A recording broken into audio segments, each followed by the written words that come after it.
உறவுகள் அனைவருக்கும் அன்பான வணக்கங்கள். ரேவதி, மதி, அப்புறம் மலர் 3 பேருமே இந்த அளவுக்கு ஒரு க்ளோஸாக இருக்கிறது வந்துட்டு உங்கள் யாருக்கெல்லாம் பிடிச்சிருக்கோ அவங்களாம் மறக்காமல் இந்த வீடியோக்கு ஒரு லைக்கை மட்டும் கொடுத்துருங்க.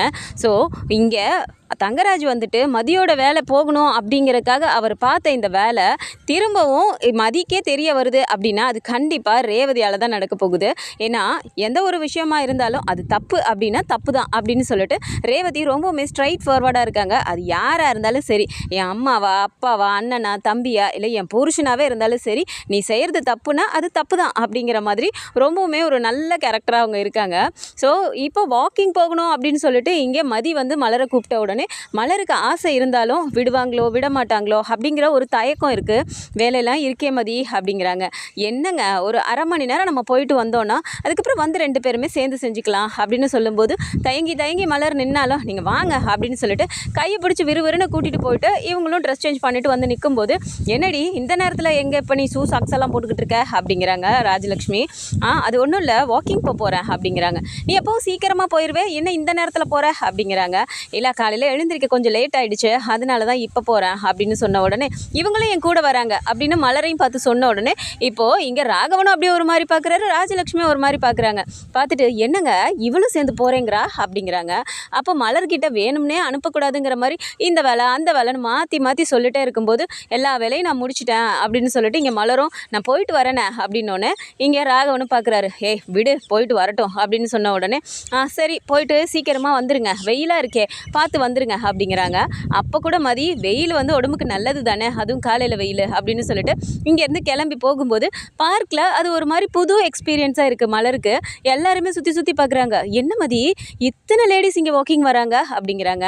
எப்போவுமே வழக்கமாக வர டைமுக்கு வந்தால் இதை விட இன்னும் அதிகமாகவே வருவாங்கங்க, இன்றைக்கி நம்ம லேட்டு அதனால தான் கொஞ்சமாக இருக்காங்க அப்படின்னு சொல்லிட்டு இங்கே பேசிகிட்டு இருக்கும்போதே ரேவதிக்கு ஃபோனை பண்ணி அவங்கள கொஞ்சம் ஒரு மாதிரி வெறுப்பேற்றுற மாதிரி இங்கே மலர் பண்ணுறாங்க. எப்போ பாரு கிச்சன்லேயே தான் இருப்பியா, நாங்களாம் வாக்கிங் போகிறோமா வாக்கிங் அப்படின்னு சொன்ன உடனே இங்கே ரேவதிக்கு ஒரு மாதிரி ஆகுது. என்ன நீங்கள் இன்றைக்கி ஒரு நாள் போனோடனே என்னை இப்படிலாம் சொல்கிறீங்களா அப்படின்னு சொல்லிட்டு சரி சரி எனக்கு டைம் இல்லை, நான் வாக்கிங் போகும்போது கை காலெல்லாம் வீசிட்டு நடக்கணும், எனக்கு ஃபோன் பேசிட்டு நடக்க முடியல அப்படின்னு சொல்லிட்டு ஃபோனை கட் பண்ணிடுறாங்க. ஸோ ரேவதிக்கு அங்கே சர்ப்ரைஸாக அவங்கக்கிட்ட போய் நிற்கணும் அப்படிங்கிற மாதிரி தோன்றதுனால நம்மளும் இங்கேயே இருக்கோமே, நம்ம ஏதாவது சொல்லிட்டு வெளியே போயிடலாம் அப்படின்னு கடைக்கு போகிறேன்னு அவங்க மாமியார்கிட்ட சொல்லிட்டு விறுவிறுன்னு கிளம்பி அங்கே போயிடுறாங்க. ஸோ அவங்க 2 பேரும் எதிர்பார்க்காத நேரத்தில் அவங்க 2 பேருக்கு நடுப்பறையே போயிட்டு இங்கே ரேவதி நிற்கும்போது ரொம்பவுமே ஷாக் ஆகுது. எப்படி நான் கிச்சன்லேயே இருக்கிறவளா, நாங்களும் வாக்கிங் வருவோம், எப்படி வாக்கிங் அப்படின்னு சொல்லிட்டு இங்கே ரேவதி சொன்ன உடனே மலருக்கு அப்படியே ஒரு மாதிரி ஷாக் ஆகுது. என்ன ரேவதி நாங்கள் 2 பேரும் சேர்ந்து வந்திருக்கோங்கிறது உனக்கு பொறுக்கலை அப்படி தானே அப்படிங்கிறாங்க. பொறுக்கலன்லாம் இல்லை, நீங்கள் 2 பேரும் சேர்ந்து சந்தோஷமாக போயிட்டுருக்கீங்க, அதில் நானும் சேர்ந்து சந்தோஷமாக இருக்கலான்னு தான் வந்தேன் அப்படின்னு சொல்லி பேசிகிட்டு இருக்காங்க. ஸோ வாக்கிங் போகும்போது பேசிகிட்டே இருக்கும்போது என்னாச்சு நீ வீட்டிலலாம் என்ன நிலவரம் அப்படின்னு கேட்கும்போது இந்த மாதிரி மாமாவுக்கு வந்துட்டு பிளட் டெஸ்ட்லாம் எடுத்துகிட்டு போயிருக்காங்க அப்படிங்கிறாங்க. பிளட் டெஸ்ட்டா, என்ன திடீர்னு அப்பாவுக்கு என்னாச்சு அப்படிங்கிறாங்க. ஒன்றும் ஆகலை ரேவதி, ஆனால் அவரோட ஃப்ரெண்டுக்கு யாருக்கோ ஏதோ ஆயிடுச்சுன்னு சொல்லிட்டு அவர் ஒரு மாதிரி பயந்துட்டார், அதனால தான் சரின்னு இன்றைக்கே எடுத்துட்டாங்க அப்படிங்கிறாங்க. ஓ சரி சரி, ஆமாம் நான் கேட்கணும்னு நினச்சேன், அண்ணன் தான் எல்லாத்துக்கும் பண்ணிகிட்ருக்கா அப்படிங்கிறாங்க. ஏன் ரேவதி இப்படி கேட்குற, அப்புறம் அவரோட அப்பாவுக்கு அவர் தானே பண்ணணும் அப்படிங்கிறாங்க. இதுதான் நீ உங்ககிட்ட எனக்கு ரொம்ப பிடிக்கும், மற்ற வீட்டிலலாம் என் புருஷன் எதுக்கு எல்லாத்தையும் பண்ணணும், அவன் சுரேஷ் இருக்கான்ல அவன் பண்ணட்டுமே அப்படி இப்படின்னு ஏதாவது சண்டை போடுவாங்க, ஆனால் நீங்கள் அப்படியே வேறு மாதிரி அப்படிங்கிறாங்க. ஐயோ ரேவதி நீயுமா, இப்போ தான் மதியும் கேட்டு முடிச்சா அப்படிங்கிறாங்க. அப்படியா மதி நீ இதை பற்றி பேசுனியா அப்படின்றாங்க. ஆமாங்க நான் சும்மா கேட்டுட்டு இருக்கும்போது அப்படியே பேசிகிட்டு இருந்தோம், ஆனாலும் இவங்க ஹஸ்பண்ட் தான் எல்லாமே செய்கிறாருங்கும்போது அது கொஞ்சம் ஓவர் தான், இப்போது நானும் வந்துட்டேன், அப்போ வீட்டில் இன்னும் கொஞ்சம் செலவு அதிகமாகுது அப்படிங்கும்போது அப்போது இவரும் ஏதாவது பண்ணணும்ல அப்படிங்கிறாங்க. யார் சுரேஷை சொல்கிறியா அப்படின்னு சொல்லிட்டு ஒரு மாதிரி பேசிகிட்டே போகிறாங்க. ஸோ ரொம்ப நேரம் ஆகிப்போச்சு அப்படிங்கும்போது சரி நான் கிளம்புறேன், போகும்போது ஏதாவது நான் கடைக்கு போன மாதிரி ஏதாவது வாங்கிட்டு போயிடுறேன், இல்லைனா ஏன் இவ்வளோ லேட்டுன்னு சொல்லிட்டு என் மாமியார் அதையும் என் புருஷன்கிட்ட சொல்லி வச்சாலும் வச்சுருவாங்க, நான் கிளம்புறேன் பாய் அப்படின்னு சொல்லிட்டு இங்கேருந்து கிளம்பி வீட்டுக்கு போயிடுறாங்க. சரி அப்படின்னு சொல்லிட்டு நாங்களும் வீட்டுக்கு போகிறோன்னு இவங்களுமே வீட்டுக்கு வந்துடுறாங்க. இப்போது அங்கே வீட்டுக்கு போகும்போதே பார்த்தா முன்னாடியே தங்கராஜ் உட்காந்துட்டு இருக்காரு. பார்த்துட்டு என்ன ரேவதி கடைக்கு போயிட்டு வரதுக்கு அவனுக்கு இவ்வளோ நேரம், ஆமாம் எந்த கடைக்கு போன அப்படிங்கிறாரு. ஏங்க இப்படி கேட்குறீங்க? நான் அத்தைக்கிட்ட சொல்லிட்டு தானே போனேன் அப்படிங்கிறாங்க. என்கிட்ட சொல்லிட்டு தாண்டி போனேன். ஆனால் எவ்வளோ நேரம் ஆகுது நீ போயிட்டு? இந்த இருக்கிற முக்கு கடைக்கு போயிட்டு வரதுக்கா உனக்கு 3/4 மணி நேரம் அப்படின்னு சொல்லிட்டு அவங்க மாமியாரும் கேட்குறாங்க. ஓ, அதனால கேட்குறீங்களா? அது ஒன்றும் இல்லைங்க. இந்த கடையில் போய் கேட்டேன். ஒரு ஜாமான் இருந்தால் ஒரு ஜாமான் இல்லை. சரி இங்கே ஒன்று அங்கே ஒன்றுன்னு வாங்குறதுக்கு அங்கே தள்ளி இருக்கிற கடையில் போய் வாங்கலான்னு அங்கே போய் வாங்கிட்டு வந்தேங்க. அதான் லேட் ஆகிடுச்சு. பத்தாததுக்கு கடையில் கும்பல் வேற அப்படிங்கிறாங்க. அப்படி தங்கராஜ் ஒரு மாதிரியே பார்க்குறாரு. இப்படி பார்த்துட்டு இருக்கும்போதே பார்த்தா அவங்க 2 பேரும் வீட்டுக்கு போயிட்டோன்னே, என்ன ரேவதி வீட்டுக்கு போயிட்டியா அப்படின்னு சொல்லிட்டு அவங்க 2 பேரும் குரூப்பில் மெசேஜ் பண்ணும்போது இங்கே மெசேஜ் டோன் வந்துக்கிட்டே இருக்குது. அதையும் பார்க்குறாரு. அப்போது ரேவதி ஃபோனையும் பார்த்துட்டு அப்படியே ஒரு பார்க்குறாருங்கிற மாதிரி மறைச்சும் வைக்கிறாங்க. அதையும் பார்த்துக்கிறாரு. அப்படியே ஒரு மாதிரி பார்த்துட்டு இப்போ அப்படியே அவங்க அம்மா பார்க்குறாரு. ஏம்மா நீ அவளை கவனிச்சியா அப்படிங்கிறாங்க. ஏன்டா அவளுக்கு என்னடா அப்படிங்கிறாங்க. அம்மா நீ வீட்டில் இருக்கீல்ல, நான் அங்கே இங்கேன்னு போயிட்டு வந்துட்டுருக்கேன். வீட்டில் இவ என்ன பண்ணுறா ஏது பண்ணுறாங்கிறது எனக்கு கொஞ்சமும் தெரிய மாட்டேங்குது. நீ கொஞ்சம் அவளை கவனிமா அப்படிங்கிறாங்க. என்னடா சொல்கிற? ஏதாவது பேசுகிறதா இருந்தால் தெளிவாக பேசு. இப்படி ஏதோ மொட்டை தாத்தா விழுந்த மாதிரி சொல்லிட்டு இருக்க, ஒன்றுமே புரியலடா எனக்கு அப்படின்னு சொல்லிட்டு இப்போது தங்கராஜோட அம்மாவும் சொன்ன உடனே, மா அப்படி இல்லை, இப்போ நீ பார்த்தில்ல எங்கேயோ கடைக்கு போகிறேன்னு போயிட்டு 3/4 மணி நேரம் கழிச்சு வர்றா. இதோ இப்போ அவள் வீட்டுக்குள்ளே வந்த உடனே எத்தனை மெசேஜ் வந்துச்சுன்னு பார்த்தியா? அந்த சவுண்ட் உனக்கு கேட்டுச்சா அப்படிங்கிறாங்க. அதெல்லாம் எனக்கு என்னடா தெரியும், ஃபோனில் வர சவுண்ட் இல்லாமல் நான் கேட்டுட்டு இருக்க போகிறேன் அப்படிங்கிறாங்க. கேட்கணுமா? இனிமே நீ அதை கேட்கணும். அவள் ஃபோனில் யார் கூட பேசுகிறா என்ன பண்ணுறா அப்படிங்கிறத நான் வீட்டில் இல்லாத நேரம் நீ பார்த்து எனக்கு சொல்லணும் அப்படிங்கிறாங்க. என்னடா அவள் யார்கிட்டடா பேச போகிறா? நீ ஏன்டா இப்படியெல்லாம் யோசிக்கிற தங்கராஜ் அப்படிங்கிறாங்க. இல்லைம்மா நானும் கொஞ்ச நாளாகவே கவனிச்சுட்டு தான் இருக்கேன். அவள் நடவடிக்கையே ஒன்றும் சரியில்லை. என்னை பார்த்தா அவள் யார்கிட்டயாவது பேசிகிட்டு இருந்தாலும் அப்படியே ஆஃப் பண்ணிடுறா, கட் பண்ணிடுறா, ஃபோனையுமே லாக் போட்டு வச்சுருக்கா யார்கிட்டயும். ஆனால் சிரித்து பேசுகிறா. யார்கிட்டன்னு தான் தெரிய மாட்டேங்குது.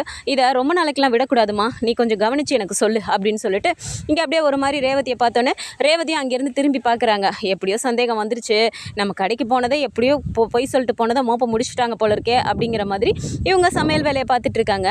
ஸோ இப்போது சமையல்லாம் முடிச்சதுக்கப்புறமா இப்போ ரூமுக்கு போகிறாங்க. அங்கே போனால் தங்கராஜ் வந்து பாத்ரூமில் இருக்கார். ஸோ தங்கராஜுக்கு வந்துட்டு ஃபோன் அடிச்சுட்டே இருக்குது. இதை ரேவதியுமே பார்க்குறாங்க. பார்த்துட்டு ஏங்க உங்களுக்கு ஃபோன் வந்துகிட்டே இருக்குங்க அப்படிங்கிறாங்க. ஆமாம் ரேவதி, நான் குளிச்சுட்ருக்கேன்னு அட்டன் பண்ணி சொல்லிடு, வந்துட்டு பேசுகிறேன் அப்படிங்கிறாங்க. சரிங்க நான் சொல்லிடுறேன் அப்படின்னு சொல்லிட்டு ஃபோன் எடுத்து அட்டன் பண்ணிவிட்டு ஹலோ சொல்லுங்கள் அப்படிங்கிறாங்க. மேடம் சார் இல்லைங்களா அப்படின்றாங்க. இல்லைங்க அவர் குளிச்சுட்ருக்காரு, வந்தோடனே பேச சொல்லட்டுங்களா அப்படிங்கிறாங்க.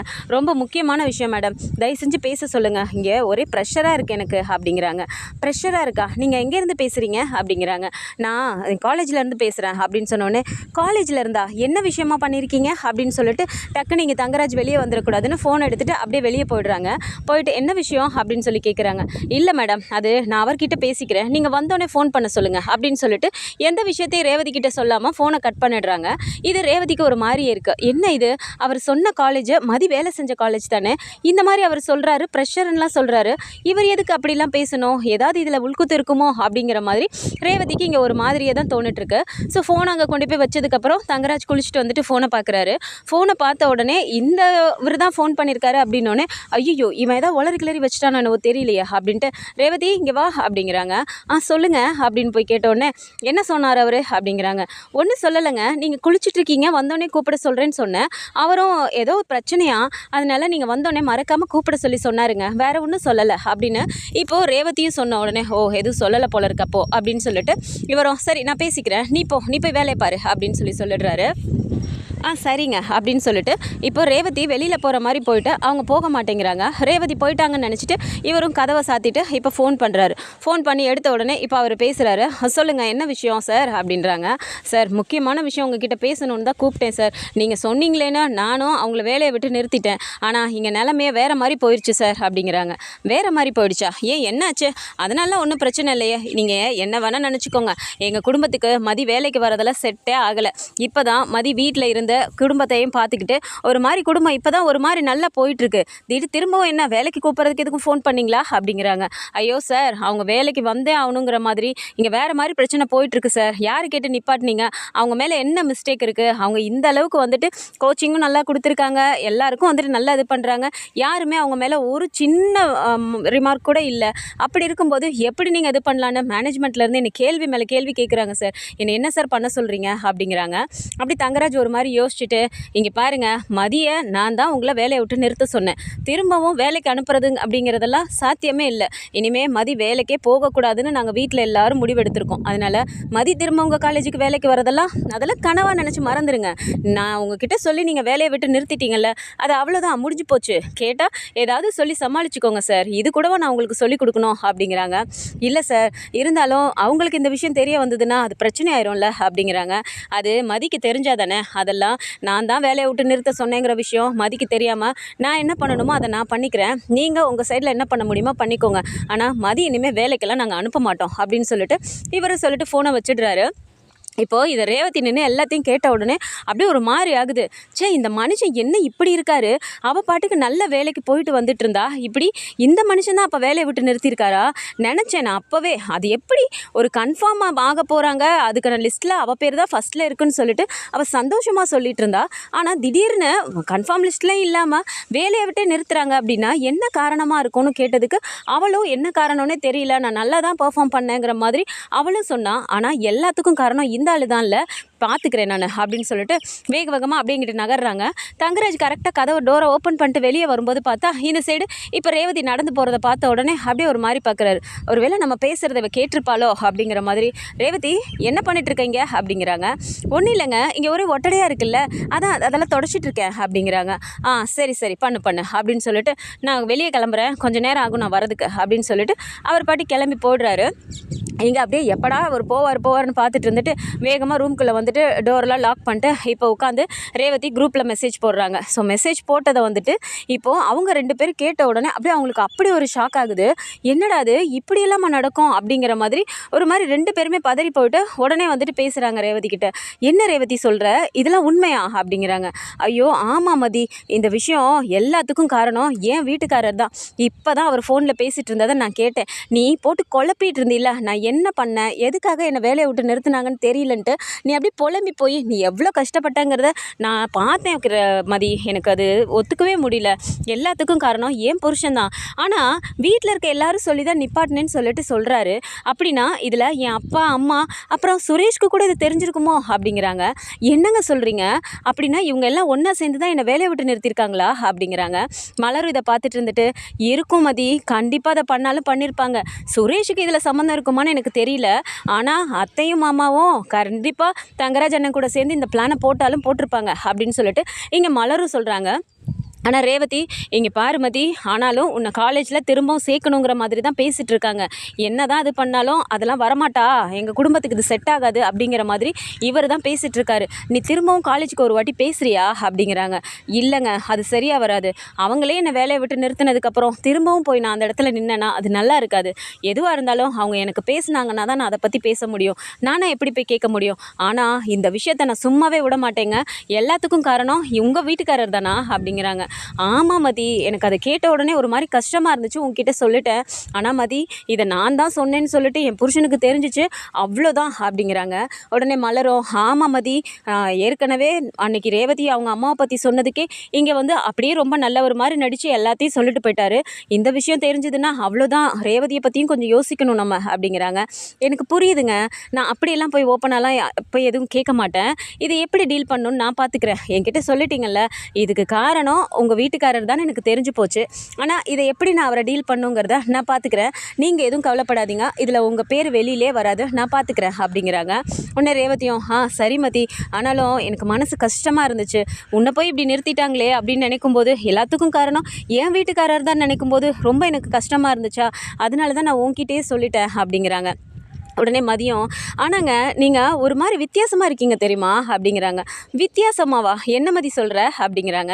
ஆமாம், யாராக இருந்தாலும் தான் புருஷன் தப்பே பண்ணாலும் வெளியே காட்டிக்காமல் சப்போர்ட் பண்ணிட்டு அப்படி தான் இருப்பாங்க.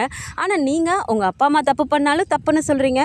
இதோ இப்போ உங்கள் புருஷனே என் வேலையை நிறுத்தியிருக்காருங்கும்போது புருஷன் பண்ணது தப்புன்னு தெரிஞ்சாலும் அது என்கிட்டே நீங்கள் சொல்கிறீங்க பார்த்தீங்களா, எனக்கு இதுதாங்க உங்ககிட்ட ரொம்ப பிடிச்சிருக்கு அப்படிங்கிறாங்க. என்ன மதி பேசுகிற, நானும் ஒரு பொண்ணு தானே, நான் உன் இடத்துல இருந்திருந்தா நானும் இதை தானே அனுபவிச்சிருப்பேன். கேட்பேன். தப்புனா தப்பு தான் மதி. அது என் புருஷனாக இருந்தால் என்ன, இல்லை என் அப்பா அம்மாவாக இருந்தால் என்ன, ஏன் நீயே தப்பு பண்ணாலும் நான் உன்கிட்ட ஸ்ட்ரைட்டாக சொல்லிடுவேன், தப்பு தான் மதி நீ பண்ணுறேன்னு. இதில் என்ன பயம் இருக்குது? தப்பு பண்ணுறவங்கள தப்புன்னு சொல்கிறதுக்கு, அதுக்கு கூட சேர்ந்து சப்போர்ட் பண்ணுறோம்ல, அதுதான் தப்பு அப்படிங்கிறாங்க. சரிங்க, ரொம்ப தேங்க்ஸ் அப்படிங்கிறாங்க. சரி, நான் போய் வேலையை பார்க்குறேன். ரொம்ப நேரம் நான் ஃபோன்லேயே பேசிகிட்டு இருக்க முடியாது. ஏற்கனவே நான் ஃபோனில் யார்கிட்டயோ பேசிகிட்டு இருக்கேங்கிற மாதிரி வீட்டில் இருக்கவங்களுக்கு சந்தேகம் வந்துருச்சு. அதனால் நான் போய் பார்க்குறேன் அப்படின்றாங்க. சரிங்க பாருங்க அப்படின்னு சொல்லிட்டு இவங்களும் ஃபோனை கட் பண்ணோன்னே இப்போது மதியும் மலரும் வெளியில் போய் உட்காந்துருக்காங்க. இப்போ மலர் பார்த்துட்டு, என்ன மதி இவர் இப்படியெல்லாம் கீழ்த்தரமாக யோசிக்கிறாரு அப்படிங்கிறாங்க. ஏங்க இதெல்லாம் என்ன புதுசா? வந்த நாள்லேருந்து நானும் பார்த்துட்டு தான் இருக்கேன். ஏன் உங்கள் தம்பி அடித்ததுக்கெல்லாம் நீங்களாம் அமைதியாக தானே நின்றுட்டு இருந்தீங்க. ஒருவேளை என் தம்பி அப்படியெல்லாம் இருந்திருந்தா அடிச்சிருந்தாருன்னு வச்சுக்கோங்க, நான் பார்த்துட்டு சும்மாலாம் இருந்திருக்க மாட்டேன் அப்படின்னோடனே இப்போ மலருக்கே ஒரு மாதிரி ஆகுது. நீ சொல்கிறது கரெக்டு தான் மதி, நான் அந்த இடத்துல அப்போவே பேசியிருக்கணும், நான் பேசாமல் விட்டேன்ல, அது என்னோட தப்பு தான். ஆனாலும் இந்த விஷயத்தில் தங்கராஜை நம்ம சும்மாவே விடக்கூடாது அப்படின்றாங்க. புரியுதுங்க, ஆனால் இதை நம்ம டேரெக்டாக எதுவும் டீல் பண்ண முடியாது. உனக்கு எப்படி தெரிஞ்சிச்சுன்னு சொல்லி யோசிக்க ஆரம்பித்தாலே அங்கே ரேவதி தான் மாட்டுவாங்க. அதனால் இதை நான் வேறு மாதிரி டீல் பண்ணிக்கிறேன், நீங்கள் ஃப்ரீயாக விட்டுருங்க அப்படின்னு சொல்லிட்டு இங்கே மதியம் மலர்கிட்ட சொல்லிடுறாங்க. இப்போது தங்கராஜுக்கு வந்துட்டு மதிக்கு இந்த விஷயம் தெரிஞ்சிருச்சுங்கிறது சுத்தமாகவே தெரியல. மறுநாள் வீட்டுக்கு வராரு. வீட்டுக்கு வந்துட்டு இப்போ பார்த்துட்டு இங்கே மதி வேலை செஞ்சிட்ருக்கதெல்லாம் பார்த்துட்டு, பரவாயில்லையே மதி, இப்போது வீட்டில் இருக்க வேலையெல்லாம் நீ நல்லா செய்ய ஆரம்பிச்சிட்ட போலக்கே அப்படிங்கிறாங்க. உடனே ராஜலட்சுமி உட்காந்துட்டு, எங்கே மாப்பிள்ள, நான் ஒரு வேலை சொன்னால் அவள் ஒரு வேலையை செய்வா, எதை செய்ய சொன்னாலும் எனக்கு இதை தெரியாது அதை தெரியாதுன்னுவா.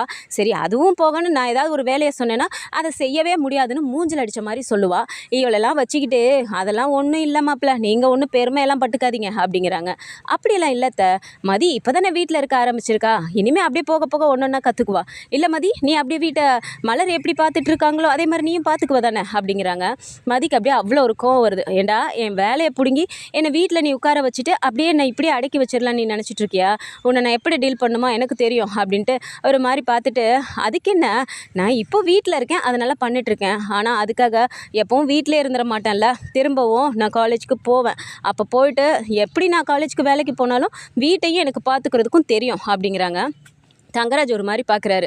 பார்த்துட்டு, என்னம்மா திரும்பவும் வேலைக்கு போறியா அப்படிங்கிறாங்க. ஆமாம், என்னோடய ப்ரொஃபஷன் ஒன்று இருக்குல்ல, கல்யாணமான பொண்ணுங்க எத்தனையோ பேர் வேலைக்கு போகிறாங்க, ஒர்க்கையும் சக்ஸஸ்ஃபுல்லாக பார்க்குறாங்க, ஃபேமிலியையும் பார்த்துக்கிறாங்க, அந்த மாதிரி என்னால் இருக்க முடியுமே, அதனால் வீட்டை ஒரு காரணமாக வச்சுலாம் வேலையை விடுற பொண்ணுன்னு நான் கிடையாது அப்படின்னு சொன்ன உடனே அப்படியே தங்கராஜுக்கு ஒரு மாதிரி ஆகுது முகமே. அப்படியே ஒரு மாதிரி யோசிச்சுட்டே இருக்காரு. மதி வந்துட்டு அப்படியே இன்னும் என்ன பேசி எப்படி நம்ம திரும்ப வேலைக்கு போயிட்டு இவன் மூஞ்சில் கரிய பூசலாம் அப்படிங்கிற மாதிரி இங்கே மதி யோசிக்க ஆரம்பிக்கிறாங்க. ஸோ இந்த மாதிரியான கதைக்களம் வந்தால் நல்லா இருக்கும்னு நினச்சிங்கன்னா மறக்காமல் நம்மளோட சேனலை சப்ஸ்கிரைப் பண்ணிக்கோங்க. அண்ட் வீடியோ பிடிச்சிருக்கு அப்படின்னா சின்னதாக லைக்கை மட்டும் கொடுத்துருங்க. தேங்க்ஸ் ஃபார் வாட்சிங்.